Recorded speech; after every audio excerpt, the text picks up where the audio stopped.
안녕하세요. 네, 반갑습니다. 오늘 이렇게 우리 미주 지역에 있는 평화방송에서 평화신문에서 이 강의를 할 수 있게 되어서 여러분들 만나게 돼서 반갑고 저는 아까 방금 소개받은 신우식 토마스 신부입니다. 저는 지금 베론 성지에서 있고요. 베론에는 신부님들이 지금 한 5분 정도 사시는데 신부님들 각자가 맡은 그런 소임을 잘할 수 있도록 함께 도와주고 이런 역할을 하고 있고 또 지금 연구소를 제가 소장을 함께 하고 있기 때문에 이 교회가 세상과 함께 할 수 있는 그러한 역할을 하는 다리를 놓고 있는 그러한 연구소이기 때문에 지금 뭐 다른 사회적인 학계나 아니면 저희와 함께하고 있는 많은 그런 함께하고 있는 그런 분들과 같이 이 일을 함께하고 있습니다. 그래서 뭐 나중에 뵈러 오시면 뭐 그 북미주에서 뵈러 오시면 제가 뜨겁게 환영을 하겠습니다. 네, 웰컴 투 베론입니다. 네. 오늘 제가 여러분들과 함께 할 것은 우리가 올해가 그 희년, 희망의 순례자, 프란치스 교황님께서 돌아가기 전에 선정하신 이 희년에 대해서 함께 알고 좀 더 우리의 삶이 구체적으로 어떻게 살아가야 되는가를 함께 나누는 그러한 시간을 될 수 있을 것 같고요. 프란크 교황님이 그 희망에 대해서는 끊임없이 많이 말씀을 하셨어요. 그러면서 이 당신의 그런 체험, 삶을 통해서 당신이 그 삶에서 어두웠을 때 그 빛을 밝혀주는 것이 희망이었다. 그래서 그것은 당신의 체험 안에서도 드러난다. 네, 우리 모두가 그런 체험과 삶을 함께 가지고 있으니까 우리도 우리의 삶 안에서 모든 사람이 아주 순조로운 그런 삶을 사는 게 아니라 파도가 치는 그러한 어쩌면 좀 격동적인 그런 삶을 살기도 하니까 그 안에서 어떻게 우리 체험 안에서 희망을 바라볼 수 있는가를 생각해 보는 것도 좋을 것 같습니다. 그래서 저는 먼저 프란치스코 교황님이 이 희년을 말씀하시면서 하신 교황 서한, 그 다음에 칙서, 그리고 또 지금 프란치스코 교황님 돌아가시고 나서 레오 교황님께서 지금 우리 교황님이 되셨는데 레오 교황님은 이 희년을 어떻게 바라보고 계신지 또 프란치스코 교황님과 레오 교황님이 어떻게 이 희년에 대해서 함께 이야기를 하고자 하시는지에 대해서도 함께 바라봤으면 좋겠습니다. 그리고 마지막으로는 이제 교회에서는 어떻게 희망을 얘기하는가, 또 희망을 어떻게 우리가 살아가야 되는가 그런 것과 함께 마지막으로 이제 희년을 어떻게 우리가 살아갔으면 좋겠는지를 함께 보려고 합니다. 희년 기도 함께 바치겠습니다. 성부와 성자와 성령의 이름으로 아멘. 하늘에 계신 아버지, 우리 형제이신 성자 예수 그리스도를 통하여 저희에게 베풀어 주신 믿음과 성령을 통하여 저희 마음에 부어 주신 불타는 사랑으로 아버지의 나라가 오시리라는 복된 희망을 저희에게 다시 일깨워 주소서. 악의 세력이 패배하고 아버지의 영광이 영원히 드러나는 새 하늘과 새 땅을 확신에 차 기다리며 온 인류와 우주가 펼쳐 일어나도록 아버지의 은총으로 저희가 복음의 씨를 뿌리는 성실한 일꾼이 되게 하소서. 희년의 은총이 희망의 순례자인 우리 안에 천상 부활을 향한 갈망을 다시 일으키고 우리 구원자이신 주님의 기쁨과 평화가 온 세상에 흘러넘치게 하소서. 영원히 복되신 하느님께서는 세세대대로 찬미와 영광을 받으소서. 아멘. 성부와 성자, 성령의 이름으로 아멘. 네, 아유, 먼저 제가 여러분들과 함께 하고자 하는 것은 이제 신년이 이제 로고가 있죠. 그래서 이 로고가 어떤지 한번 이 로고를 함께 보면서 이 강의를 시작해 볼까 합니다. 신년의 순례자들 로고는 우리가 굉장히 많이 본 건데 어떤 의미를 가지고 있는가. 그래서 앞에 있는 그 빨간색, 노란색, 초록색, 파란색은 지구 이 사방에서 동서남북에서 모여든 인류를 표현한 것으로서 민족들을 결합시킨 연대와 형제를 나타나고 십자가를 붙들고 있는 모습은 포용하는 믿음의 표징일 뿐 아니라 이 희망이 그리스도에게부터 온다는 것을 우리에게 알려줍니다. 밑에 있는 출렁이는 파도는 삶의 순례가 늘 잔잔한 물 위에서 이루어지지 않음을 나타내죠. 아까도 제가 얘기했지만 우리 체험 안에서 늘 우리는 이 잔잔한 물가처럼 되기를 원하지만 때로는 폭풍이 일어나는 바다와 같기도 하고 또 우리의 삶이 어떤 때는 이 아주 잔잔한 그래서 마치 평화로운 시기를 보낸 것 같은 우리의 삶을 나타내는 그런 것을 표현한 겁니다. 마지막에 이 십자가 맨 밑에는 그 닷이 표현되어 있는데 이 닷은 십자가의 아랫부분이라는 점을 강조하고 있고 이 닷은 자주 희망을 가리키는 비유로 희망의 닷은 폭풍과 몰아칠 때 선박을 안정시키기 위한 비상, 수동, 선박 운행을 위한 예비 닷을 가리킵니다. 그래서 아주 오래전부터 교부들은 우리가 순례하는 그러한 많은 이 삶을 마치 배에 많이 비유를 했고 그 배가 정착하는 항구가 바로 주님의 나라 또 주님이라고 함께 표현하면서 그 온전하게 정착할 수 있는 그 닷을 이 십자가로 많이 표현을 했어요. 그 부분을 가지고 이 희망의 순례자 로고가 우리에게 전해집니다. 아주 그 희망의 순례자 이번에 희망의 순례자는 굉장히 그리스도론적이고 굉장히 교회론적인 것이 되겠습니다. 그래서 그리스도에 대한 믿음 그리고 이 형제가 함께하는 그 사랑 이런 것 안에서 희망이 드러날 수 있다. 이따가도 얘기하겠지만 이 희망은 믿음과 사랑이 을 떼고 희망만 이야기할 수 없다는 것을 끊임없이 강조합니다. 그러면서 여기에서 함께하고 있는 가장 중요한 포인트는 두 가지입니다. 하나는 십자가, 하나는 이 네 명의 사람들입니다. 즉, 우리는 세례를 통해서 하느님의 백성이 되었죠. 하느님의 백성이 된 사람들은 하느님은 우리를 당신의 가족으로 부르시면서 동일한 사명과 동일한 책임을 주셨죠. 그리고 이 하느님께서 이 사명을 주었다는 건 공동적인 사명을 주었다는 것은 그 누구도 벗어날 수 없다는 걸 말하는 거죠. 특히 중요한 것은 주님께서 사명을 준 사람들에게는 다 목적이 있다는 얘기예요.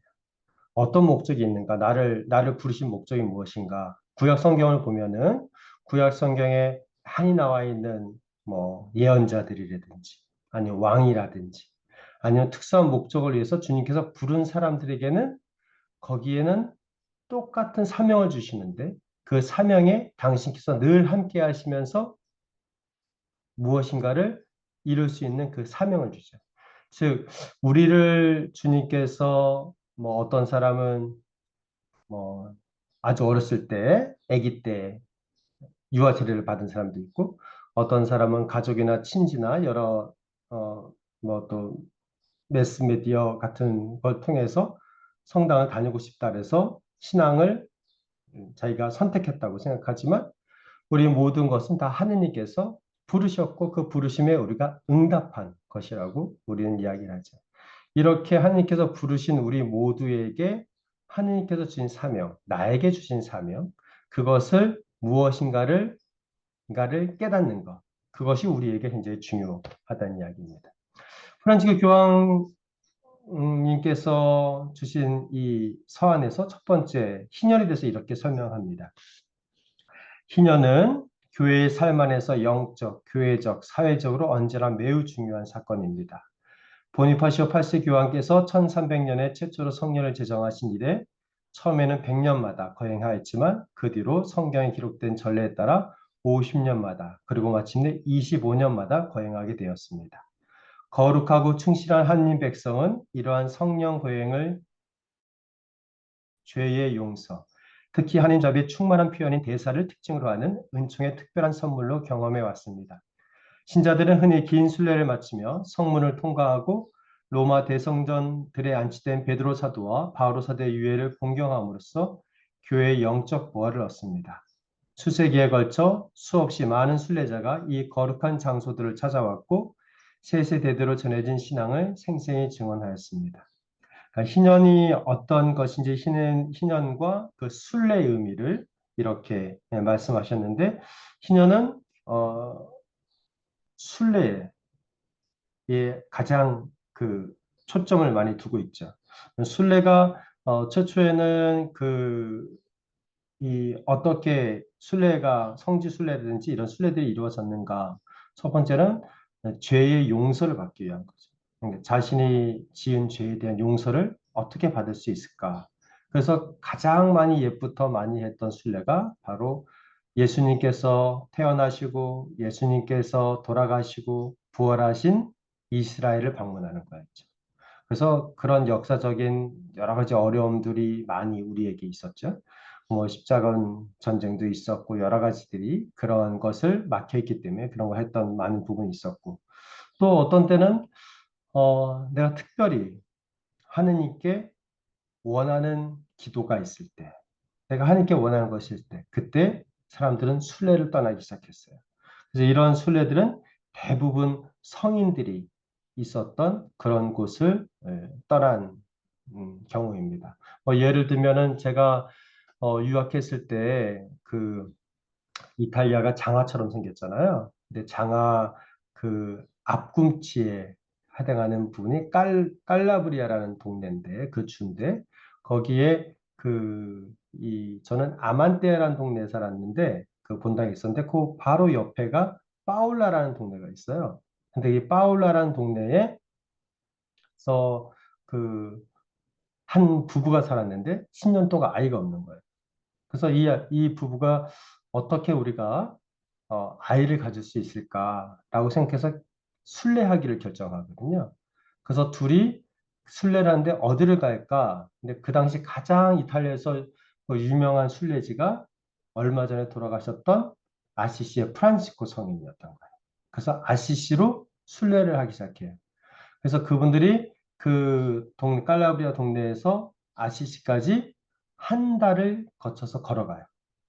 그래서 한 달을 걸어서 아시시까지 가서 프란치스코 그의 무덤에 가서 기도를 합니다.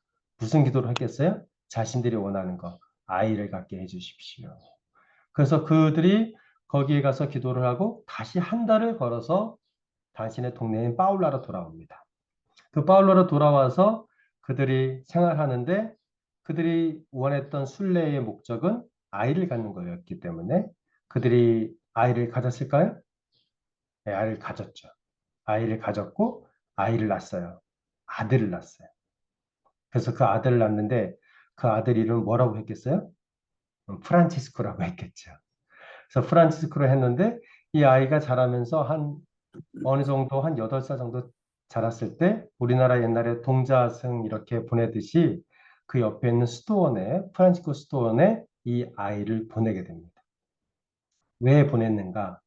주님께서 우리에게 자녀를 키우는 기쁨을 주셨으니 그대로 주님께 우리가 돌려드려야 나오는 거지. 겠습니다. 그래서 주님께 이 아이를 돌려보는 의미로 수도원에 보냅니다. 이 아이가 수도원에 있으면서 점점 많은 기적을 해요. 그리고 그 기적을 하고 또 그것을 많은 사람들이 함께 공유하기도 합니다.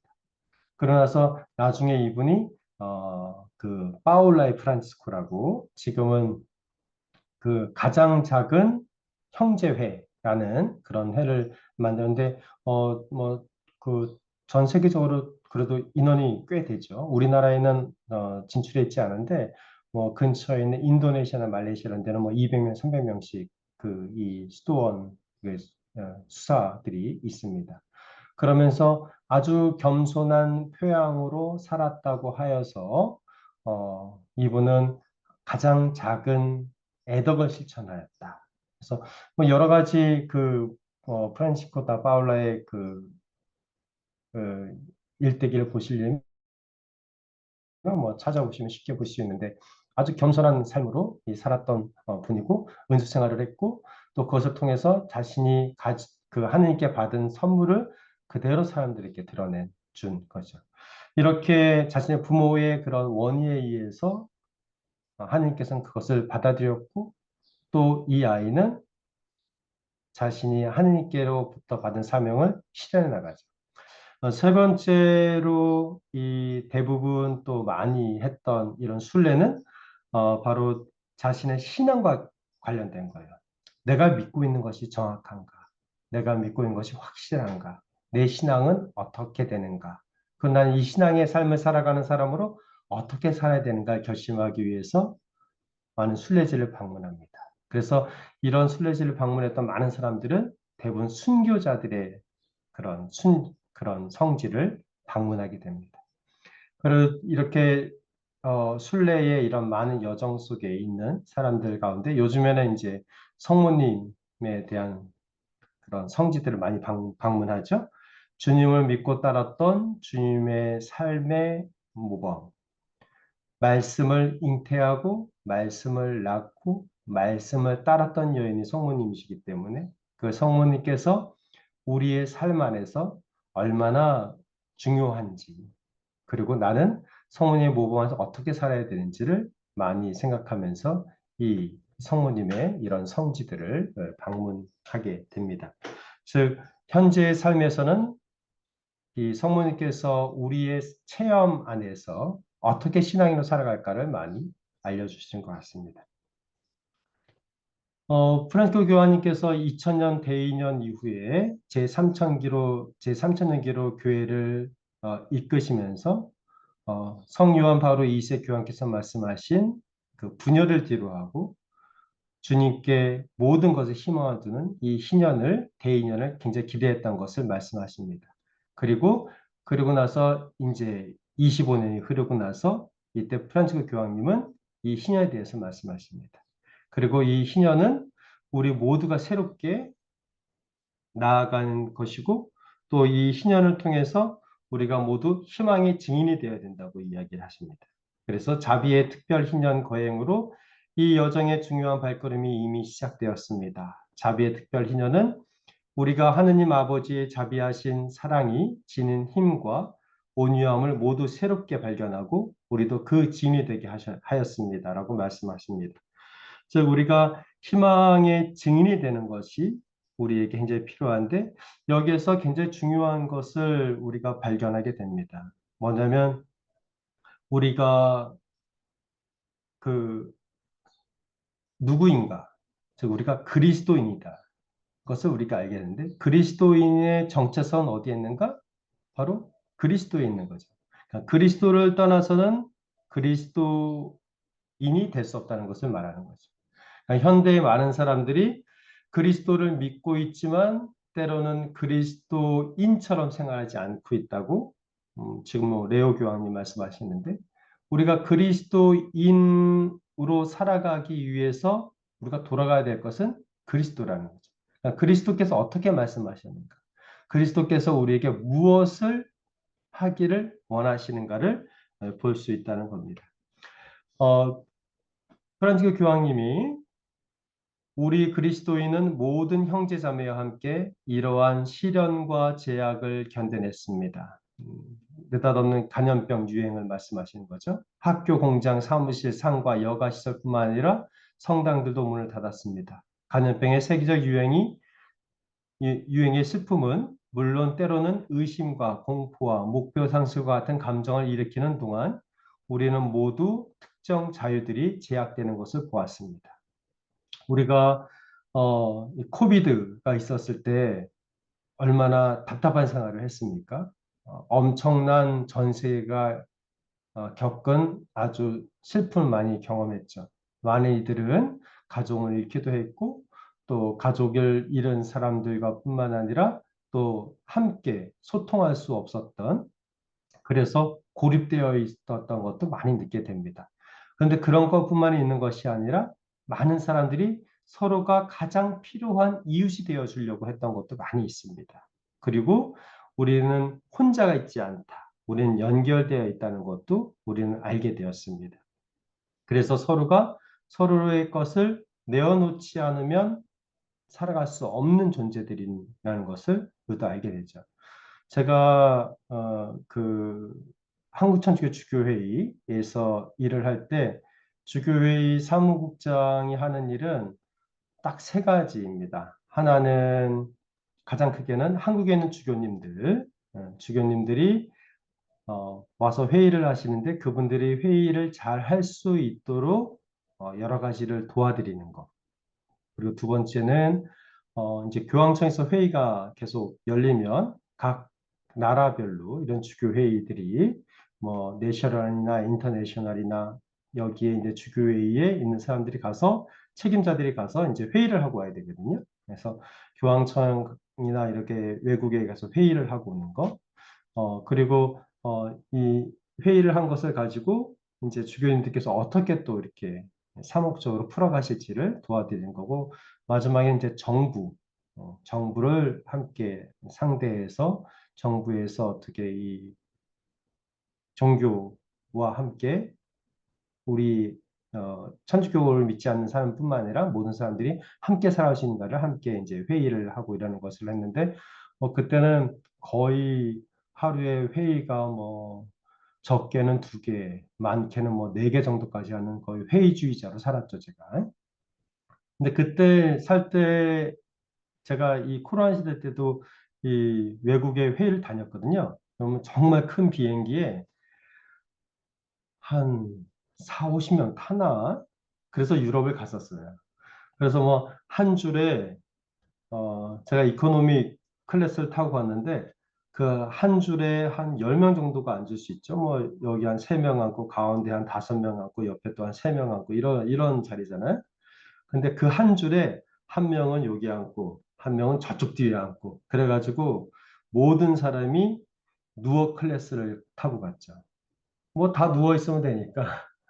그러는데 그런 와중에서도 많은 제가 회의를 다니면서도 있었을 때 그런 회의를 다니는 모든 사람들도 똑같이 다른 사람에게 다른 사람 배려하는 모습들 이런 모습들을 많이 봤었어요. 그리고 도와주려고 하는 모습들. 그러니까 우리가 이러한 어려움과 힘듦은 우리가 힘들기 때문에 내쳐내야 되는 것이 아니라 그것을 통해서 우리에게 또 무엇인가를 배우게 합니다. 사실 우리의 삶도 마찬가지죠. 어, 어려운 것이 막 밀려오는 때도 있잖아요. 힘듦이 막 밀려오는 때. 그럴 때, 빨리 여기를 넘어가야겠다라고 생각하지만 사실 그 넘어갈 수 있게 해주는 힘은 그 어려운 안에 있습니다. 그 안에서 주님께서 우리가 정말 좋은 사람이 되게 합니다. 이런 것이 우리의 체험이죠. 그것이 우리에게 더 큰 희망을 갖게 하고 아브라함이 말하였듯이 로마서에서 이야기하는 것처럼 이 희망을 거슬러서 희망할 수 있는 것을 우리에게 주는 것 같습니다. 우리가 이, 이 희망에 대해서 희년에 대해서 얘기를 하면서 교황님께서 우리에게 어떠한 말씀을 주시면서 희망의 이 순례 자를 선정하였는가 주제를 이렇게 말씀하시죠. 우리는 우리가 받은 희망의 불꽃을 타오르게 하고 모든 이가 열린 정신과 신뢰하는 마음과 멀리 내다보는 시각으로 미래를 바라볼 새 힘과 확신을 얻도록 도와야 합니다. 다가오는 희년은 우리가 너무도 간절히 바라는 쇄신과 새로 태어남을 미리 맛보게 하는 희망과 신뢰의 분위기를 되살리는 데 크게 이바지할 수 있습니다. 이것이 바로 제가 희년의 표어를 희망의 순례자들로 선정한 이유입니다. 우리가 보편 형제를 되찾을 수 있고 수백만 명의 남녀들, 젊은이들과 어린이들이 인간 존엄성에 맞가진 삶을 살아가지 못하게 가로막는 빈곤이 만연한 비극을 외면하지 않으려고 할 때 비로소 이 모든 것이 가능할 것입니다. 여기서 저는 특별히 자신의 고향 땅을 접을 수밖에 없었던 많은 난민을 생각합니다. 희년을 준비하는 이 기간에 가난한 이의 목소리를 기억해 듣기를 바랍니다. 이는 모든 이가 땅의 수확을 얻을 권리를 되찾으려고 하는 것이기 때문입니다. 성경은 다음과 같이 가르쳐 줍니다. 안식년에 땅에서 나오는 것이 너희뿐만 아니라 너희의 남종과 여종과 품팔이꾼 그리고 너희와 함께 머무르는 거류민의 양식이 될 것이다. 또한 너희 가축과 너희 땅에서 사는 짐승까지도 땅에서 나는 온갖 소출을 먹을 것이다. 즉 희년이 우리에게 주는 가장 큰 것은 함께 하고 있다는 것을 바라보게 합니다. 그리고 주변에 있는 사람들도 우리가 어떤 분인지를 우리가 바라보게 되고, 이 주변에 있는 것들은 사람뿐만이 아니라 동물 그리고 자연도 함께 말하는 거죠. 그래서 프란크 교황님은 이것을 함께 생태와 함께 같이 연결합니다. 회개를 요청하는 희년의 영적 차원은 또한 사회 안에서 우리 삶의 이러한 근본적 측면들을 단단히 뭉친 전체의 일부분으로 포함해야 합니다. 우리는 모두 주님께서 일구고 돌아보라고 하신 이 땅의 순례자라는 사실을 깨달아 우리의 짧은 지상 순례 여정에서 피조물의 아름다움을 관상하고 우리 공동의 집을 돌보는 일을 결코 게을리하지 않길 바랍니다. 공동의 집을 생각하라는 프란시스코 교황님의 말씀은 지금도 굉장히 우리에게 중요한 메시지인 것 같아요. 왜냐하면 공동의 이 집을 보호하고 또 우리가 함께하고 있는 이 지구를 함께 하는 것은 어, 나뿐만이 아니라 다른 사람들과 함께 할 수 있는 연대성을 드러내기 때문인데, 제가 옛날에 공부할 때 신학적 인간학을 배우는데 그때 생태에 대해서 공부를 한 적이 있었는데, 그 미국의 유명한 여성 신학자 쉘리라는 분이 계셨는데 그분이 쓰신 글에 굉장히 감동을 받은 적이 있었어요. 그분이 무슨 얘기를 하냐면 지구를 우리가 어떻게 볼 것인가? 지구는 호텔이 아닙니다. 지구는 집입니다. 라고 이야기를 했던 것이 있었어요. 우리가 호텔에 가서 어떻게 사용해요? 뭐 호텔에서 자고 뭐 씻고 그 다음에 이불이나 수건이나 아니면 이런 것을 그냥 이렇게 놓고 오잖아요. 근데 내가 만약에 내 집이었으면 정리를 하잖아요. 수건도 딱 정리해 놓고 빨 것은 정리해 놓고 아니면은 내가 나갔다 들어와서 어떻게 살 것인가를 늘 정리를 하죠. 근데 호텔은 사용하는 곳이잖아요. 우리가 그냥 이렇게 그냥 머물러 가는 곳. 근데 이 우리가 살고 있는 공동의 집인 지구는 피조물과 함께 살고 있는 이 지구는 호텔이 아니라는 거예요. 그러니까 막 소비하는 것이 아니라 우리가 가꾸어야 되는 것임을 말하는 거예요. 네, 다가오는 희년을 이러한 여러 가지 체험과 또 의미를 가지고 프란시스코 교황님은 거행하기를 원하셨어요. 그래서 이 피조물 보호가 하느님을 믿는 우리 신앙과 또 주님께 온전히 마음을 다하는 우리의 아주적인 종교 심성 안에서 순종을 보이는데 굉장히 중요하다고 우리에게 이야기를 하였습니다. 그러면 이 희망의 이 순례자를 이제 프란치스코 교황님이 돌아가시고 그것을 우리 레오 교황님께서 어, 지금 프란치스코 교황님의 뒤를 이어서 교황으로서 사명을 수행하고 계신데, 그럼 프란치스코 교황님 이후에 레오 교황님은 어떤 말씀을 또 어떻게 이 희망과 또 이 희망의 순례자와 신년을 생각하고 있는가를 한번 볼 수 있으면 좋겠다라고 생각했어요. 프란치스코 교황님의 그런 뜻을 레오 교황님이 어떻게 잘 이해하고 계셨고, 또 레오 교황님은 어떻게 우리에게 그러한 메시지를 주시는가. 레오 교황님은 이렇게 희년 기념 일반 아련에서 말씀하십니다.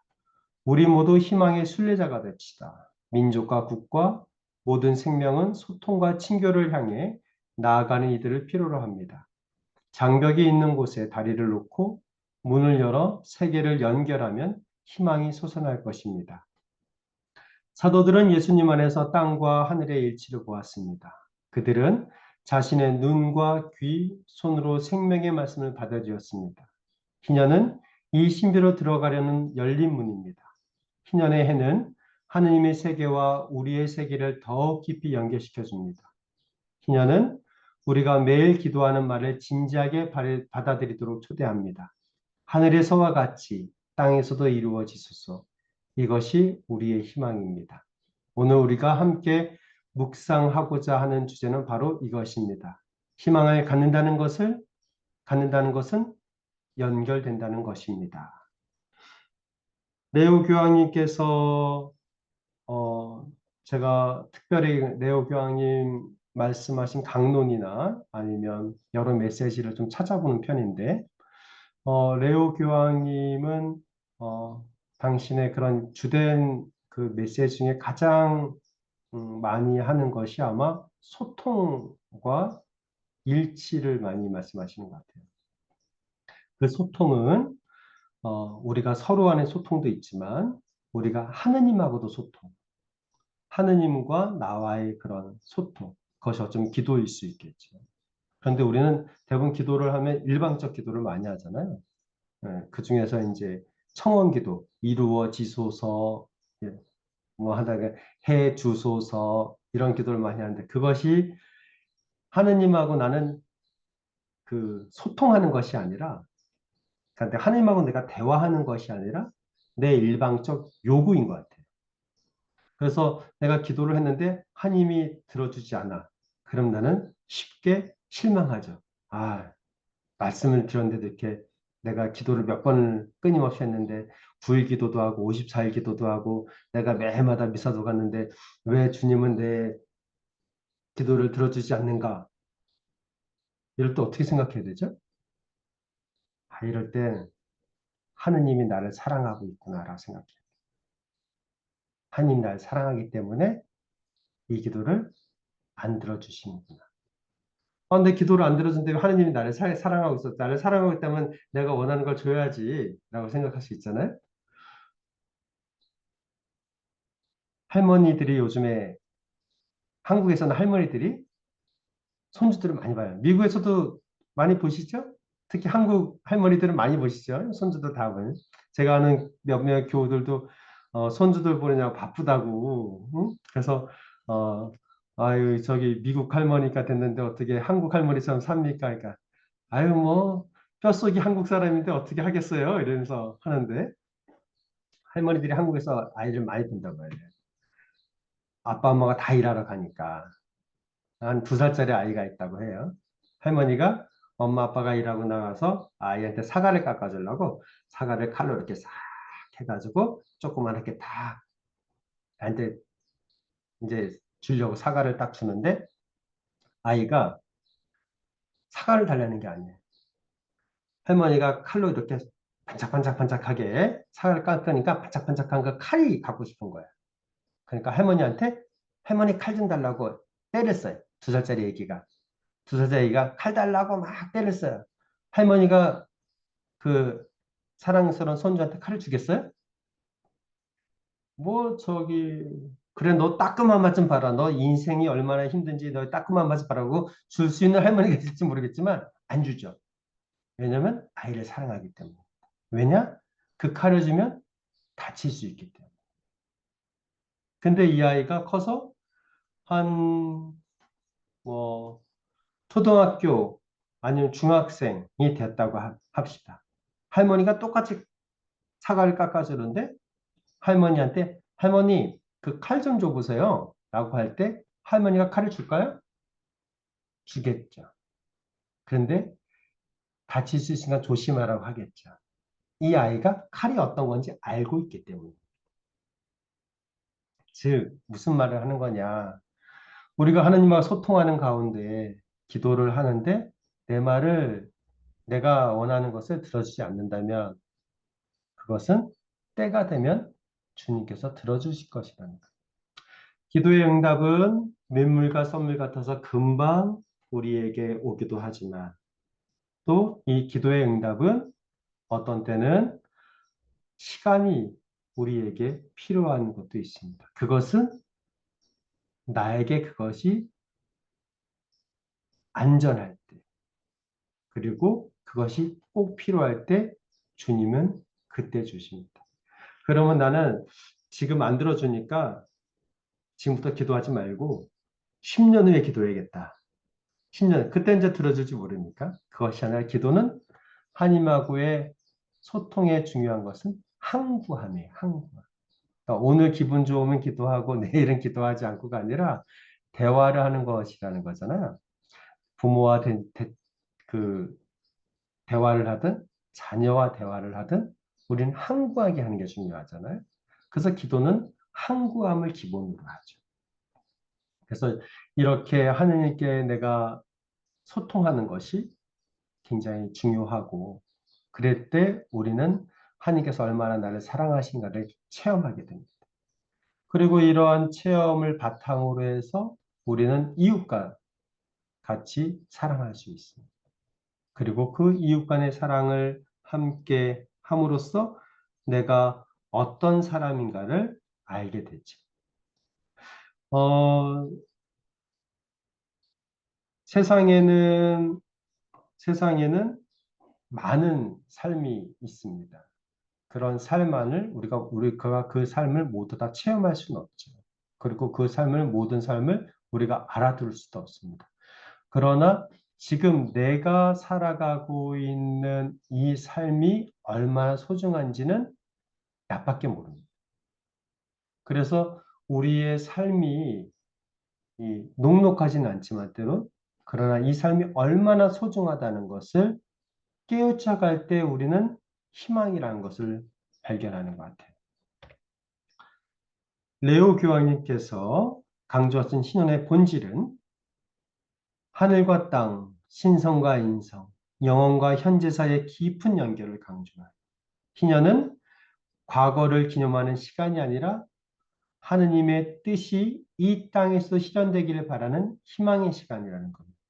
그래서 하늘에서와 같이 땅에서 이루어지기를 바라는 것, 그것이 바로 이 희망을 말하는 우리가 가장 중요한 의미이고, 방금 전에 얘기했던 희망을 갖는다는 것은 연결된다는 것입니다는 표현은 우리가 하느님과 서로를 연결짓는 사랑과 연대의 삶을 살아갈 때 그 희망이 현실이 된다는 것을 의미합니다. 즉, 이 희망의 삶은 하늘에서와 같이 땅에서 이루어진다는 것은 그것은 우리는 찰나를 살잖아요. 지금 지금 한국은 몇 시인가? 한국은 7월 14일 월요일 9시 41분이거든요. 미국 시간은 좀 다르겠지만, 미국도 지금 서부, 중부, 동부 다 다르고, 캐나다 이쪽도 다 다르겠지만, 우리는 이 시간을 살아가거든요. 근데 우리가 주님을 만나고 살아가면서 우리는 찰나를 살아가는 게 아니라 주님의 영원의 시간을 살아가요. 영원은 무엇인가? 우리에게는 지금의 삶이지만 주님께는 시간이 하루가 천년 같고 천년이 하루 같은 시간이죠.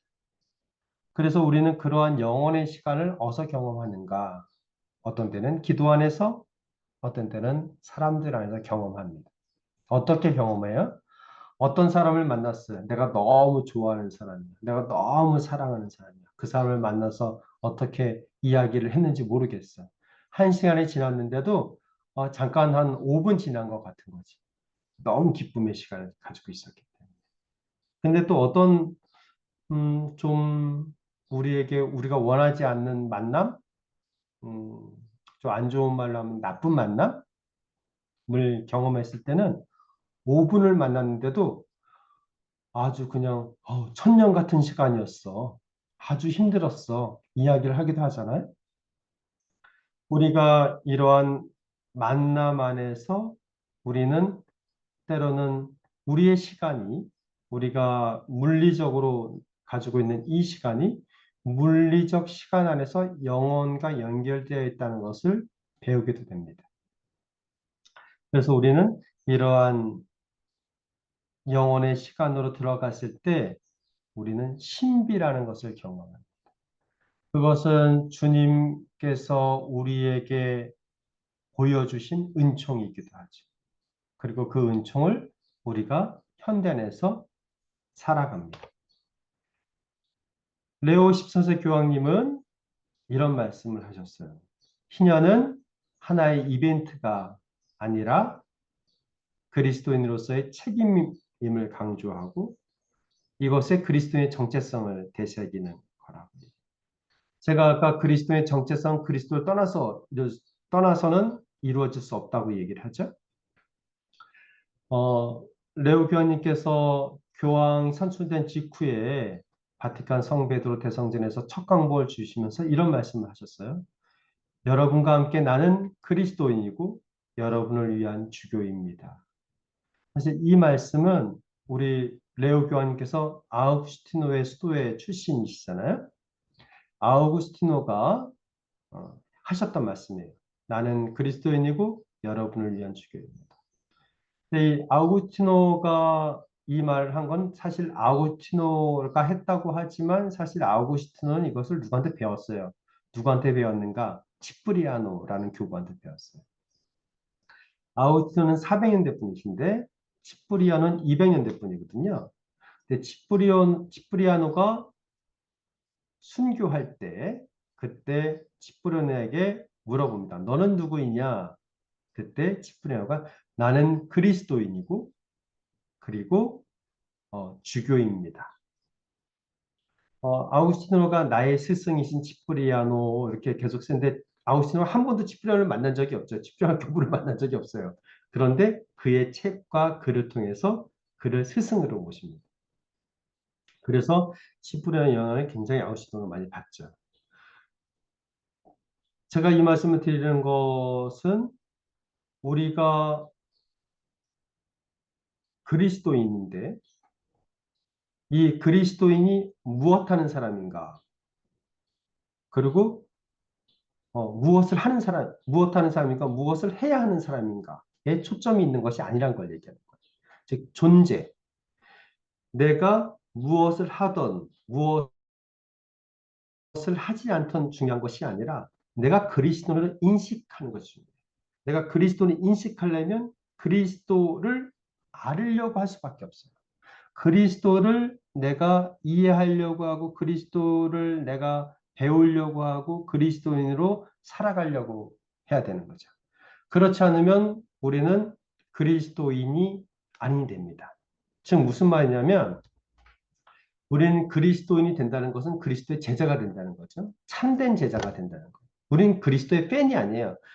나도 야 내가 예수라는 사람을 아는데 너도 예수 알아? 나도 알아. 야 얘도 안 돼. 그래? 그 우리 함께 모여가지고 함께 모시고 뭐 클럽 하나 만들까? 그래서 서클 하나 만드는 거죠. 동아리. 응? 그래서 우리가 예수에 대해서 뭐 공부도 하고 뭐 얘기도 하고 이것은 예수님의 그리스도인으로 사는 것이 아니라 팬으로 사는 거죠. 우리 어머니가 87세신데 조금 요즘에 치매가 좀 오셨단 말이에요.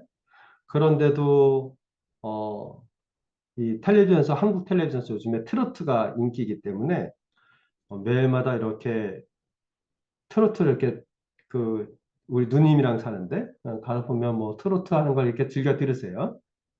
그리고 그 중에 어떤 한 명을 좋아해요. 아우, 제 노래를 너무 잘 부른다고. 그래서 제가 우리 어머니한테 어머니 저 잘생겨가지고 좋아하는 거 아니에요? 그러니까 아유 그게 아니라 너무 노래를 좋아하는 거예요. 너무 노래를 잘 부른다고. 근데 그 다음에 갔더니만 다른 사람을 또 좋아하는 거예요. 아니 어머니 전번에 다른 사람 좋다 그랬잖아. 그러니까 아유 얘가 훨씬 노래를 잘 부른다고. 그래서 제가 얘가 그때 걔보다 더 잘생긴 것 같은데요. 그러니까 아니라고 노래를 잘해서 좋아하는 거라고 이렇게 말씀하시는데 팬은 갈아탈 수가 있어요. 그죠? 내가 A라는 사람을 좋아했다가 관뒀다가 그냥 B로 갈 수 있어요. 그것이 죄는 아니거든요. 내가 팬이 되는 것. 그런데 제자는 갈아타는 게 안 돼. 제자는 무엇인가? 제자는 스승을 따르는 거예요. 스승을 본받고 스승의 삶이 내 삶에서 어떤 것인가를 끊임없이 나아가죠. 그래서 이 제자는 스승이 말했던 것을 살아가려고 하는 사람. 그럼 그리스도는 어떻게 살아가는 것인가? 얼마 전 7월 6일 날 연중제 14주일 삼종기도 때 그 훗날 말씀에서 교황님이 이런 말씀을 하세요. 교회와 세상이 필요로 하는 것은 신앙을 명찰처럼 겉에만 달고 종교적 의무를 형식적으로 채우는 사람들이 아닙니다. 진정 필요한 것은 선교 현장에서 기꺼이 땀 흘리려는 일꾼들, 어디에 있든 하느님 나라를 온몸으로 증언하는 사랑에 빠진 제자들입니다. 즉 우리가 나 성당 다녀, 나 천주교 신자야 라고 하는 것이 삶을 살아가지 않으면서 내가 주님께 받은 사명을 수행하지 않으면서 이름만 명찰처럼 걸고 다니는 것, 그래서 뭐 형절 의무만 하는 것이 우리가 제자가 아니란 것을 얘기합니다. 우리 제자란, 주님의 제자란 기꺼이 우리가 내 삶을 그리스도께서 말씀하신 것을 살아가는 것이 이 삶이 그리스도인의 삶이고, 그렇게 하였을 때 우리는 희망이라는 것을 이야기하셨다는 것을 말해줍니다. 우리 교회가 얼마 전 지금 그 시노달리타스에 어떻게 실행해 나갈 것인가에 대해서 얼마 전에 그 교황청 문헌이 하나 나왔어요. 저번 주인가 이렇게 나왔던 것 같은데 제가 그것을 좀 보고 그랬는데 어떻게 시노달리타스를 실현할 것인가를 얘기를 하는데 우리가 지금 시노달리타스가 프란치스 교황 돌아가신 지 이제 끝났다라고 생각하는데 그것이 아니라 이 시노달리타스가 계속 연장되는 거죠. 그래서 지금 2028년까지 그 계획이 나와 있는데 이 프란치스코 교황님께서 말씀하신 시노달리타스가 레오 교황님에서 더 깊어지는 것 같아요. 우리가 시노달리타스를 처음 할 때 제가 한국에서 처음에 신앙할 때 한국 교우분들 만났을 때 그랬거든요. 뭐 하는 건지 모르겠다고, 뭘 어떻게 하라는 건지 모르겠다, 어떤 나눔을 하라는 건지 모르겠다고 얘기를 했었는데 신부님들도 똑같았어요. 도대체 뭘 하라는 거야? 어떻게 얘기를 하는 거야? 이런 얘기를 했었는데 제가 외국 회의를 가니까 똑같더라고요. 외국 회의를 갔을 때 이 시노달리타스를 모르니까 각 주교의 그 책임자들이 와서 얘기를 하는데도 전부 다 하는 얘기가 도대체 시노달리타스는 어떻게 해야 되는 건지 모르겠다고. 뭘 하라고 하는지 모르겠다. 근데 이 시노달리타스의 가장 기본적인 것은 경청이죠. 경청. 경청. 그러니까 그냥 앉아서 듣는 거예요. 그러니까 온갖 이야기를 다 듣는 거라고 생각했던 거죠. 그래서 모든 사람이 쏟아내는 말들을 다 들어야 되는 거구나 라고 생각했는데 경청을 잘못 이해했던 것에 드러난 거죠. 경청은 뭐냐? 우리가 천주교의 신자가 돼서 우리는 신앙의 감각이라는 걸 가집니다. 세례를 받아서. 즉 우리 안에 성령께서 사시고 우린 성령의 궁전이다. 교회는 누가 이끌어 가십니까? 교회는 누가 이끌어 가요?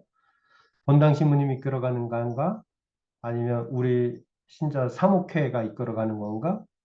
교회는 성령께서 이끌어 가십니다. 가시적인 교회가 아니라 비가시적 실제 하시는 성령께서 교회를 이끌어 가십니다. 성령께서 어떻게 우리가 살지를 가르쳐 주시고 알려 주시죠.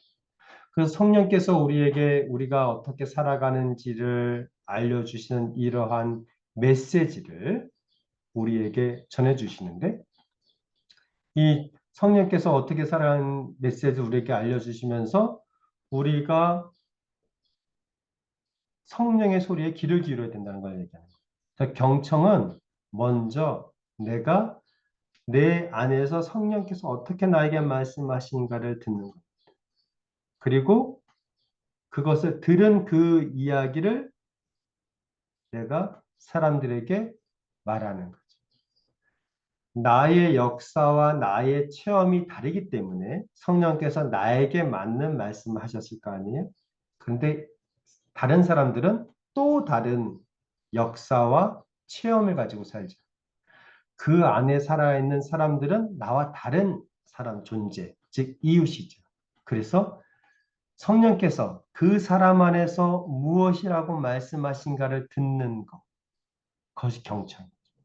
그러니까 이 사람이 아유 오늘 가가지고 마트에 가서 라면도 하나 사고 콩나물도 하나 사고 내가 우유도 하나 사고 그리고 고기도 하나 샀잖아 라고 듣는 것이 아니라 왜 이 사람이 마트에 가서 고기를 사고 생선을 사고 뭐 우유를 사고 했는가 그거를 왜 이런 얘기를 나에게 하는가 왜 이런 얘기를 하는가 성령께서 이 사람을 통해서 나에게 무엇을 말씀하시고 하는 걸 듣는 거죠. 그래서 이러한 경청을 토대로 해서 우리가 식별할 수 있고 이런 경청을 통해서 우리가 함께 공동체를 이룰 수 있습니다. 그래서 레오 교황님께서 이 시노달리타스 예를 계속해서 하시고자 하신다는 것을 제가 강하게 느낀 것은 교황님께서 그 라테란 그 주교자 성당 착자하실 때의 강론 때문입니다. 교황님은 로마의 주교이시죠. 그래서 로마의 주교이시기 때문에 로마 교구 교구장이시기 때문에 착자식을 하는데 로마의 그 주교자는 라테란 성당입니다. 라테란 성당에서 착자를 하실 때 이런 말씀을 강론하셨어요. 사도행전은 초대 공동체가 복음을 전하면서 이방인들에게 어떻게 문을 열어야 하는가 하는 중대한 문제에 부딪혔던 이야기를 들려줍니다. 쉽지 않은 과정이었습니다. 서로 인내하며 귀 기울여 듣는 것이 무엇보다 중요했습니다.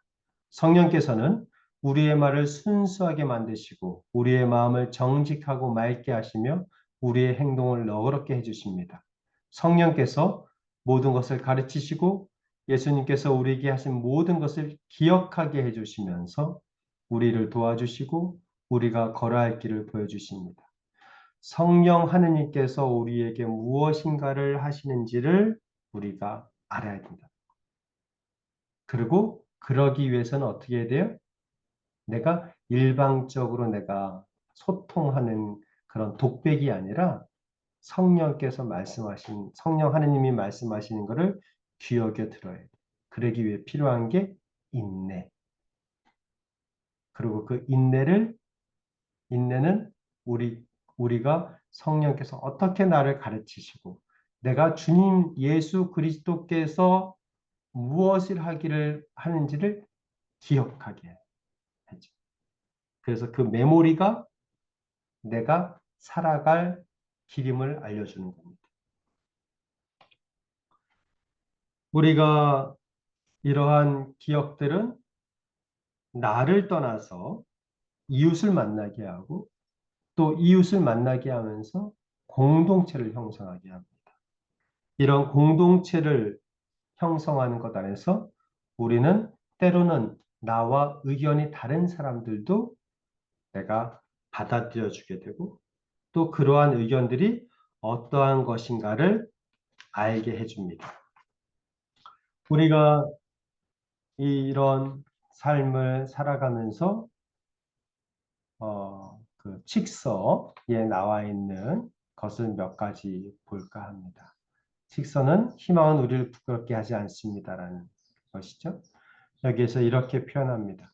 그러므로 믿음으로 의롭게 된 우리는 우리 주 예수 그리스도를 통하여 하느님과 더불어 평화를 누립니다. 믿음 덕분에 우리는 그리스도를 통하여 우리가 서 있는 이 은총 속으로 들어올 수 있게 되었습니다. 하느님의 영광에 참여하리라는 희망을 자랑으로 여깁니다. 희망은 우리를 부끄럽게 하지 않습니다. 우리가 받은 성령을 통하여 하나님의 사랑이 우리 마음에 부어졌기 때문입니다. 즉, 이 희망은 믿음을 떠나서 우리가 살아갈 수 없다는 것을 의미합니다. 이 믿음이 우리에게 희망을 가질게 하는 것인데 내가 지금 믿고 있지 않다면 희망할 수 없다는 것을 정확하게 알려주는 거죠. 나는 무엇을 믿고 있는가? 나는 무엇을 믿고 있고 무엇을 따르고 있는가? 그것이 내가 올바른게 희망하고 있는가를 알려주는 거죠. 이것이 바로 희망의 현재성인데 라틴어로 말을 하면 희망은 두 가지의 단어를 그 교부들이 써왔는데 아까 얘기했던 치프리아노 교부가 말씀하시는 것에서 글을 한번 빌려오면 치프리아노 교부는 희망을 두 단어로 써요. 하나는 원래 우리가 말하는 희망이에요. 그것은 라틴어로 스페스라고 얘기를 해요. 스페스. 그것은 보이지 않는 것을 누가 희망합니까의 그 희망. 미래에 있는 희망. 그런데 현재 안에 있는 희망을 얘기할 때는 피두차 푸트로름이라는 단어를 써요. 이걸 우리나라 말로 번역하면 미래에 있어 어떤 것에 대한 신뢰예요. 즉, 내가 미래에 무엇인가를 희망하고 있다면 내가 지금 무엇을 믿고 있는가를 알아야 돼요. 즉, 자신이 가진 것, 자신의 달란트, 자신의 재물, 자신의 물질, 자신이 타고난 것을 믿고 사는가? 그것이 아니라 그것이 나를 안전하게, 평화롭게 내가 원하는 것을 줄 수 있는가라고 생각한다면 그것을 믿고 살겠죠. 그것 전부라고 생각하겠죠. 그러나 그것이 아니라 내가 지금 현재 가장 믿고 있는 것, 그것이 미래에도 똑같이 나에게 그것을 안겨줄 거라는 건데, 지금 나에게 가장 필요한 것이 무엇인가? 무엇이 필요하겠습니까? 로또가 필요할까요? 나한테 지금 무엇이 필요할까요? 내가 지금 필요한 그것을 믿고 안전을 생각했을 때 우리는 희망할 수 있다는 얘기입니다. 그 희망은 우리를 부끄럽게 하지 않을 것입니다. 그래서 믿는다는 것과 바란다는 것, 믿음과 희망, 서로 다른 행위이지만 이 그리스도인의 두 덕은 혼자 존재하는 것이 아니고 하물이 하나님 대상으로 하고 우리가 올바로 하나님께 나아갈 수 있게 해주는 덕입니다. 즉 믿음 따로 희망 따로일 수밖에 없습니다. 우리가 희망을 가지고 있다면 올바른 믿음을 통해서 구체화되고 확신을 가지게 됩니다. 그래서 로마서 4장의 아브라함 이야기가 바로 하나님께 올바른 믿음을 두고 있기에 믿음으로 희망하는 사람이 어떻게 결론을 이룰 수 있는가를 우리에게 알려줍니다. 즉, 제대로 믿어야지 제대로 희망할 수 있다는 겁니다. 무엇을 믿고 있는가? 근데 내가 생각하고 있는데 이게 믿음이 맞는 것 같아. 그런데 아니죠. 어떻게 그럼 우리가 알 수 있는가? 체험을 통해서 알 수 있어요. 내가 정말 무엇을 믿고 있는가를 잘 묵상해 봐야 됩니다. 제가 어렸을 때 스키를 좀 배웠단 말이에요. 스키를 이제 어렸을 때 배울 때 스키를 타는데 스키를 처음에 타니까 잘 모르잖아요. 그냥 이렇게 가르쳐 준 대로 내려오는데 나는 자꾸 넘어지는 거예요. 그리고 너무 힘들어요. 그런데 스키를 가르쳐 주는 선생님이 저한테 제가 이렇게 잡고 있는 스키 스틱을 달라고 하는 거예요.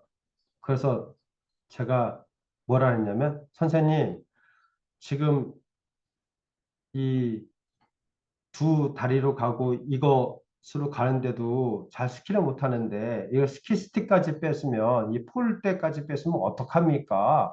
그러니까는 그 선생님이 나한테 이러더라고요. 너는 그거를 뺏어야지 잘 탈 수 있을 거라는 거예요.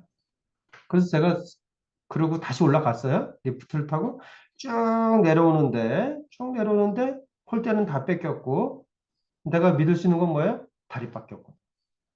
그래서 다리를 해가지고 어떻게 안 넘어지려고 노력을 했죠. 그 선생님이 뒤에서 오른쪽, 그럼 오른쪽으로 힘을 주고, 왼쪽, 그럼 왼쪽으로 힘을 주고, 이렇게 했는데 한 번도 안 넘어지고 잘 내려왔어요. 그러고 나서 제가 나중에 제가 경험한 가만히 나중에 제 체험을 이렇게 돌아보다가 제가 굉장히 중요한 걸 배웠죠. 아, 제가 나중에 지금 뭐 스키를 쭉쭉 여기저기서 잘 타고 내려오니까 뭔 생각을 했냐면, 스키는 발로 타는 건데, 내가 스키를 잘 타려고 잘 균형이 안 잡히니까 폴대를 딱 주고, 이렇게 힘을 주고 내려온 거예요. 그러니까 여기 힘이 들어가서 다리에는 힘이 하나도 안 들어요.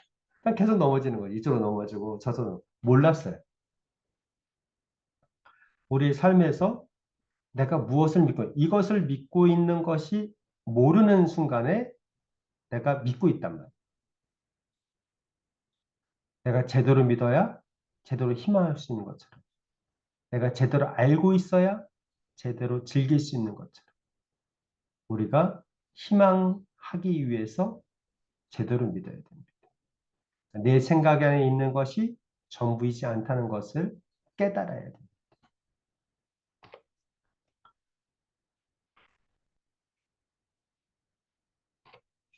그래서 이런 제대로 깨달은 사람들이 바로 올바르게 희망하고 희망한다는 것을 현실에서 살아갈 수 있죠. 살아가는 것은 사랑의 영역입니다. 성령께서는 결코 꺼지지 않는 등불처럼 우리 삶을 지탱하고 활력을 주는 그 희망이 불이 타오르도록 지켜주십니다. 그리스도인의 희망은 속이지도 실망시키지도 않습니다. 그 무엇도 그 누구도 하나님의 사랑에서 우리를 떼어놓을 수 없는 확신에 뿌리내리고 있기 때문입니다. 무엇이 우리를 그리스도의 사랑에서 갈라놓을 수 있겠습니까? 환난입니까? 역경입니까? 박해입니까? 굶주림입니까? 헐벗음입니까? 위험입니까? 칼입니까? 그러나 우리는 우리를 사랑해 주신 분의 도움에 힘입어 이 모든 것을 이겨내고도 남습니다. 나는 확신합니다. 죽음도 삶도 천사도 권세도 현재의 것도 미래의 것도 권능도 저 높은 곳도 저 깊은 곳도 그 밖에 어떠한 피조물도 우리 주 그리스도 예수님에게서 드러난 하나님의 사랑에서 우리를 떼어놓을 수 없습니다. 우리는 희망이 시련 가운데서 꺾이지 않는 이유를 믿음과 믿음의 토대를 두고 애덕으로 길러지는 희망으로서 우리의 삶을 나아갈 수 있다는 것을 알게 됩니다. 즉, 신망의 삼덕, 믿음과 희망과 사랑은 떨어져 있는 것이 아니었어요. 그것은 우리는 희망을 얘기한다는 것이 희망만 얘기하는 것이 아니라 우리의 믿음도 사랑도 함께 이야기하는 것이라는 걸 알 수 있습니다. 그래서 우리는 이 사랑이 어떤 것인지도 우리가 조금 희망을 하면서 우리는 알게 됩니다. 사랑이 무엇이고 사랑하는 것은 무엇인가? 사랑이 무엇입니까? 사랑은 눈물의 씨앗입니다. 그건 이제 그 대중가요에 나오는 얘기죠. 사랑이 무언가? 요한일서에서 이렇게 얘기합니다. 하나님은 사랑이십니다. 사랑 안에 머무른 사람은 하나님 안에 머무르고 하나님께서 그 사람 안에 머무십니다. 요한의 이 첫째 편지의 서간의 말씀은 그리스도 신앙의 핵심, 하나님을 닮은 그리스도인의 모습, 그에 따른 인간의 모습과 여정을 매우 분명히 나타내고 있습니다. 요한 성인은 같은 성경 구절에서 그리스도인 생활을 다음같이 요약합니다. 하느님께서 우리에게 베푸시는 사랑은 우리는 알게 되었고 또 믿게 되었습니다.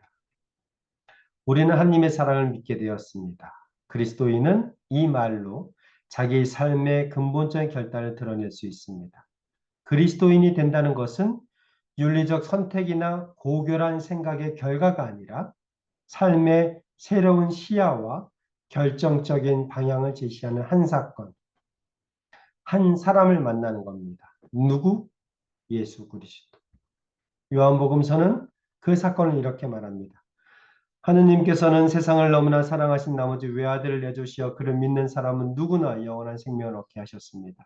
사랑의 중심점을 받아들임으로써 그리스도교 신앙은 이스라엘 신앙의 핵심을 간직하는 동시에 거기에 새로운 넓이를 부여했습니다. 하느님에 대한 사랑, 이것을 바로 우리가 예수를 믿는다고 해서 윤리적으로 옳고 그름을 판단하는 것이 아니라 또 아니면 고결하게 내 상태에서 내 모든 존재를 주님께 해서 내가 이렇게 신앙의 삶을 살아야겠다는 것을 하는 것이 아니라 예수 그리스도를 내가 알고 그분을 사랑하고 그래서 세상을 사랑하며 살아가는 것. 주님께서 우리에게 부활초와 같이 꺼지지 않는 생명의 초가 되었듯 우리도 세상에서 빛을 밝혀내는 것. 그것이 우리의 사랑이지 않겠습니까? 제가 옛날에 고등학교 때 저는 뭐 우리 어머니에게 어렸을 때부터 세뇌를 좀 당해가지고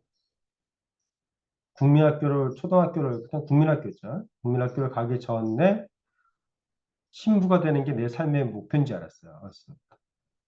그래가지고 우리 어머니가 한글도 떼기 전에 주님의 기도를 같이 하고 제가 외우면은 박수를 쳐줬어요. 너무 잘한다. 그러니까 애기가 얼마나 엄마가 잘했다 그러고 간식도 주니까 얼마나 좋아요. 성당도 열심히 다녔죠, 엄마랑. 애기 때부터. 그리고 그래서 초등학교를 가기 전에 주일학교부터 다녔죠. 제일 처음에 다닌 학교는 그래서 주일학교인 거죠. 거기에 이렇게 해서 저는 계속 신부가 되는 것이 제가 그 살아가는 그런 거라고 생각을 했는데 고등학교 때 되니까 우리 저는 남자 고등학교를 나왔는데 옆에 있는 여자 고등학교하고 그 똑같은 학년의 반에 반 미팅을 했어요. 반 미팅. 그래서 이제 뭐 성당에서 맨날 여자애들 만나지만 이거 또 다른 성당 다니지 않는 애들이잖아요. 그러면서 이게 뭔가를 좀 공부를 하고 가야겠다라고 생각해서 제가 어, 시립도서관에서 찾은 책이 이 사랑의 기술입니다. 에릭 프롬이 지은 사랑의 기술. 에릭 프롬은 나중에 사회학자죠. 아주 사회학자인데 과연 어떤 기술을 내가 배워야 되는가 해서 제가 도서관에 가서 책을 봤는데 아무리 읽어도 이거는 기술적인 내용이 없어요. 에릭 프롬도 처음에 그런 표현을 써요. 사랑이 한 것인가? 그러고 나서 제가 나중에 신학교에 와서 이 책을 다시 한번 그래서 옛날에 보다가 대똥철학할 때 이게 뭔 책이야? 사랑 예술 하나도 안 나오네. 그러다가 신학교에 와서 제가 이 책을 보면서 이 에릭 프롬이 사랑은 소비, 그 다음에 소유가 아니라 존재임을 우리에게 이야기. 그리고 이 존재하는 것 안에서 기술적인 것들이 있는 것이 아니라 그 존재의 자체인 것. 그리고 공동체에 대한 중요성을 굉장히 많이 이야기합니다. 이걸 보면서 칼 라너, 독일 유명한 신학자 칼 라너 신부님이 얘기했던 인간은 하느님의 암호이다 라고 했던 부분이 생각이 났어요. 무슨 말인가? 하느님께서는 인간을 통해서 당신을 알아가는 암호를 숨겨 놓았는데 그 암호를 통해서 하느님을 알아간다. 그것이 무엇인가? 바로 사랑이라는 것.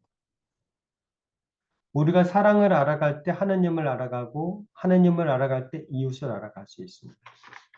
하느님을 알아가지 않는 이상 우리는 우리 자신을 알아가는 것은 무의미하죠. 그래서 어떻게 우리가 그리스도인은 어떻게 사랑을 살아갈 것인가?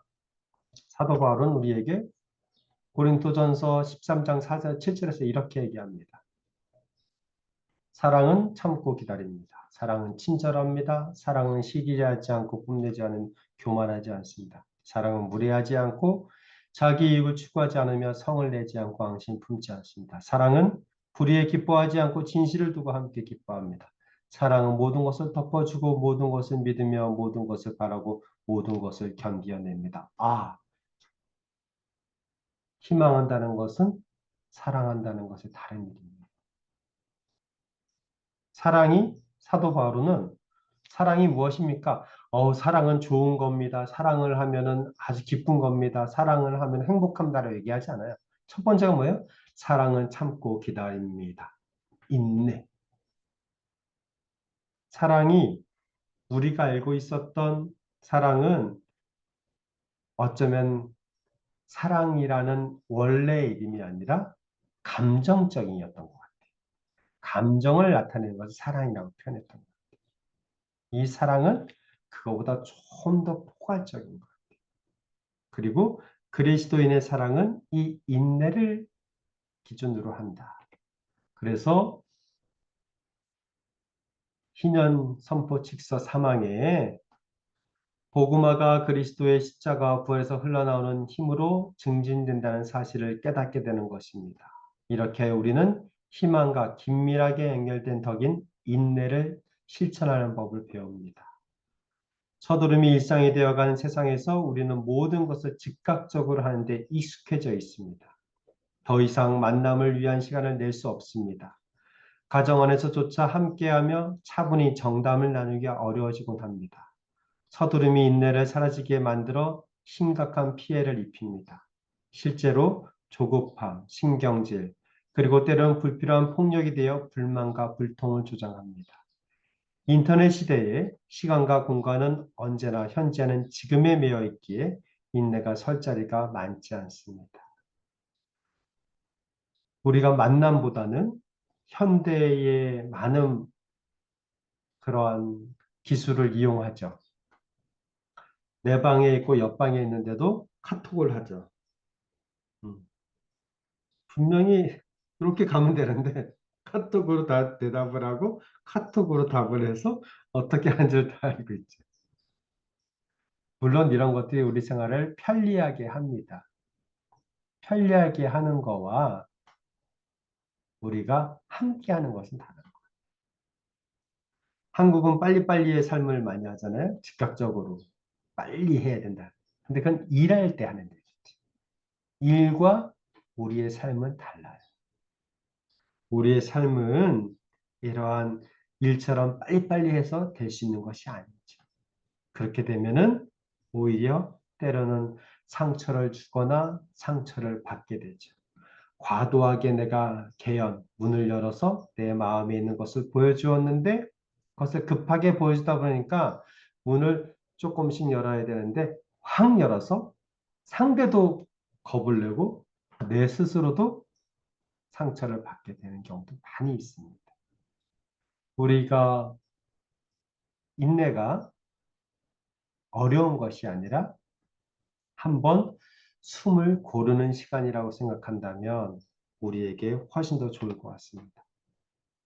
그래서 이 희년 칙서의 사항에서는 우리에게 인내가 희망의 딸이며 동시에 희망의 굳건한 토대라고 우리에게 이야기를 합니다. 왜냐하면 하느님은 어떤 분이신가? 인내하는 하느님이고 위로의 하느님이고 하느님께서는 인내의 증언을 하고 계신다고 해도 우리가 뭐 틀린 말이 아니죠. 구약 성경을 보세요. 인간의 그러한 많은 그런 잘못뿐만이 아니라 오만함, 거침 이런 것들을 하느님은 인내하여 그들을 살려주려고. 즉 인내는 하느님의 은총이지만 우리가 희망을 살아가신 힘을 가지게 하는 거예요. 인내는 그냥 참고 가만히 있는 수동적인 게 아닙니다. 아주 역동적인 거예요. 내가 인내함으로써 내가 끊임없이 무엇인가를 내 마음속에서 나타나게 하는 거기 때문에 인내는 굉장히 역동적인 거예요. 그래서 우리는 이러한 역동적인 인내를 했을 때 우리는 어느 순간 우리가 무엇인가를 갈망하고 있는지 알게 됩니다. 그리고 그때 우리는 행복이라는 것을 생각합니다. 행복은 우리에게 충만함을 가져다 줍니다. 우리는 행복을 갈망합니다. 행복은 결정적으로 우리에게 충만함을 가져다 줄 수 있는 단 한 가지, 바로 사랑 안에서 찾을 수 있습니다. 그러기에 우리는 지금 이렇게 말합니다. 나는 사랑받습니다. 그러므로 나는 존재합니다. 그리고 나는 실망시키지 않는 사랑 안에서 영원히 살 것입니다. 그 무엇도 그 사랑에서 나를 떼어놓을 수 없습니다. 우리가 사랑을 이야기하면은 주님께서 말씀, 이번 주 주일에 나왔던 복음이기도 합니다. 우리가 사랑을 이야기하면 하나님 사랑과 이웃 사랑을 얘기하잖아요. 그렇죠? 그것이 이해를 잘해야 돼요. 하나님 사랑하고 이웃 사랑하는 것. 하나님 사랑하고 이웃 사랑은 어떻게 하는 겁니까? 하나님하고 이웃을 어떻게 사랑하는 것인가?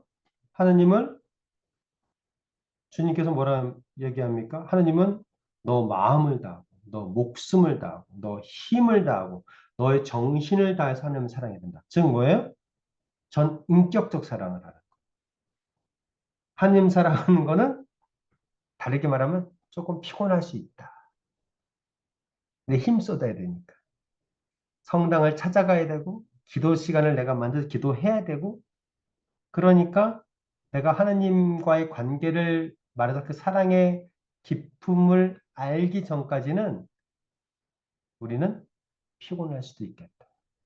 그래서 성당 가는 게 고민되는 건 그 미사 참여해서 성체성사의 은총과 여러 가지를 알기 전까지는 고될 수 있어요.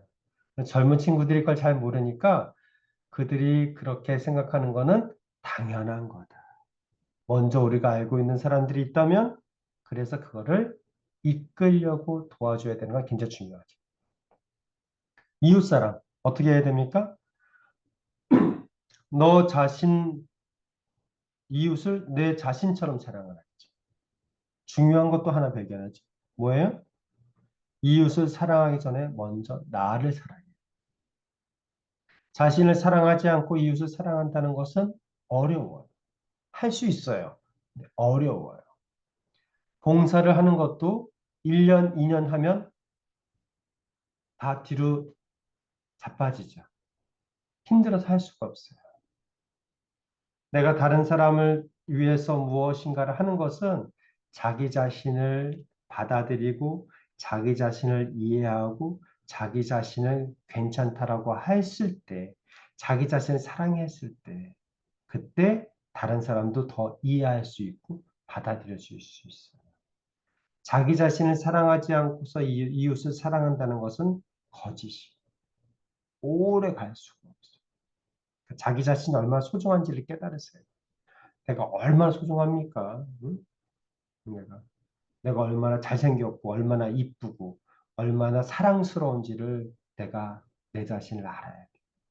그래서 내가 내 자신을 그렇게 나를 잘 이쁘게 안아줘도 내가 이웃을 이해할 수 있어요. 전혀 말 같지도 않은 얘기를 하는 사람을 이해해 줄 수 있죠. 아, 오늘 특별히 이 사람에게 무슨 일이 있는지도 모르겠구나. 내가 뭐가 있어? 뭐 때문에 그래? 왜 그런데 왜? 이렇게 묻는 것이 아니라, 죄송합니다. 묻는 것이 아니라 그 사람이 그것을 통해서 왜 그런지에 관심을 갖는 게 아니라 이 사람 존재를 생각할 수 있어요. 아, 힘들구나.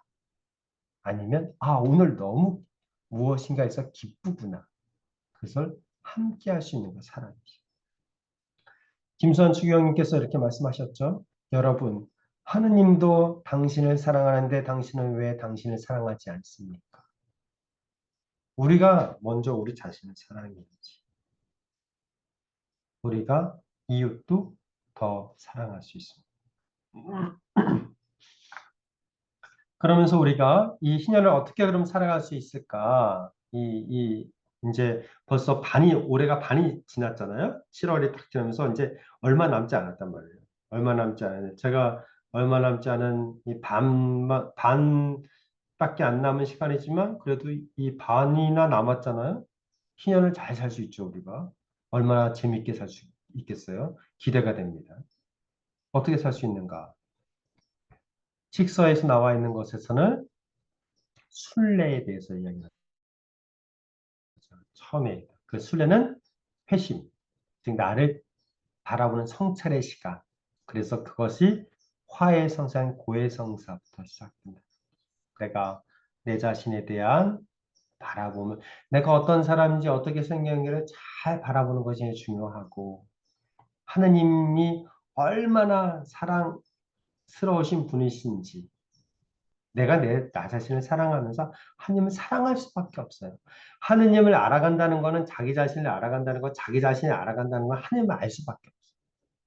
그래서 그것은 어떻게 나의 많은 체험을 통해서 알 수 있어요. 20대에 내가 생각한 사랑이 다르고 30대에 생각한 사랑이 다르고 40대에 생각한 사랑이 다르고 60대에 생각한 사랑이 다르고 70대에 생각한 사랑이 다르잖아요. 체험 때문에 그렇죠. 그래서 그 생생한 내 체험을 한번 묵상해 보세요. 그리고 이러한 것을 사랑했기 때문에 내가 그것을 이웃에게 그것을 전할 수가 있어요.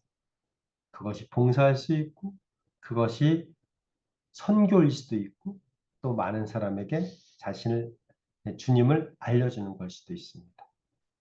그래서 이러한 것이 우리의 삶에 대한 열정을 갖게 해요. 생명에 대한 개방성과 책임감을 갖게 해요. 제가 제 거실에 여기 이쪽에 안 보이는데 나중에 뭐 뵈러 오실 분들은 제가 보여드릴게요. 오세요. 여기에 제가 화분을 한 20개 길러요. 이것도 제가 코로나 시대 때 그 집에서 할 게 없어가지고 화분을 한두 개 사다 보니까 이게 20개가 된 건데 처음에 몰랐는데 얘네들 기르면서 많은 것을 제가 배웠어요. 어떤 애는 물을 많이 줘야 되고 어떤 애는 못 본 척 해야 돼. 못 본 척 하다가 한 2주 만에 한 번 물을 턱 주고 그러고 관심 없는 척 하면서 있다가 물을 줘야 되고 어떤 애는 계속 관심 있는 척을 하면서 물을 계속 줘야 되는 애가 있고 그래야지 얘네들이 자랄 수가 있거든요. 생명, 이웃, 나와 아닌 다른 모든 피조물은 이렇게 다 달라요. 다름을 인정해야 돼. 그리고 그것에 맞게 왜 나처럼 이렇게 하지 않아가 아니라 이 다름을 인정하는 것, 그것이 우리가 희년의 삶을 살아가는 것. 다름을 인정하면서 우리가 다른 많은 사람들 도와줄 수 있어요. 교도소에 있는 사람들, 병원에 있는 사람들, 어려우신 그 노인, 어른들, 그 다음에 젊은 사람들, 정말 가난한 일까지 우리가 그들의 삶을 이해하고 그들 위해서 무엇인가를 할 수가 있습니다. 그래서 이 마지막으로 우리가 이 희년에 대해서 얘기하면서 향주 삼덕, 희망과 믿음과 사랑을 주님께 향하게 하는 우리 마음을 주님께 하는 이 향주 삼덕의 삶을 살아가고 이 희망과 믿음과 사랑을 기도할 수 있으면 좋겠어요. 우리 신앙의 핵심이자 우리 희망은 바로 예수 그리스도입니다. 그리고 이 예수 그리스도는 우리에게 당신을 더욱더 사랑함으로 우리를 더 사랑하게 하고 우리가 사랑함으로써 믿게 하며 우리가 믿게 하면서 희망하게 합니다. 그래서 우리는 아까 처음에 왔던 그 그 그림에 나와 있는 그리스도 십자가가 있는 밑에 닷을 보면 당신께 몸을 피한 우리가 우리 앞에 놓인 희망을 굳게 붙잡도록 힘찬 격려를 주님께서는 받게 하시고 이 희망은 우리에게 영혼의 닭과 같아 안전하고 견고하며 또 저 휘장 안에까지 들어가게 해줍니다. 예수님께서는 우리를 위하여 선교여서 그곳에 들어가셨고 우리를 함께 초대하십니다. 이 희망의 닷을 표상을 통해서 우리는 예수 그리스도를 통하여 두려움 없이 이 세상을 살아갈 수 있음을 알 수 있고 또 주님께서는 우리에게 때마다 당신의 은총을 통해서 당신의 사랑을 우리에게 전해주심을 알 수 있습니다.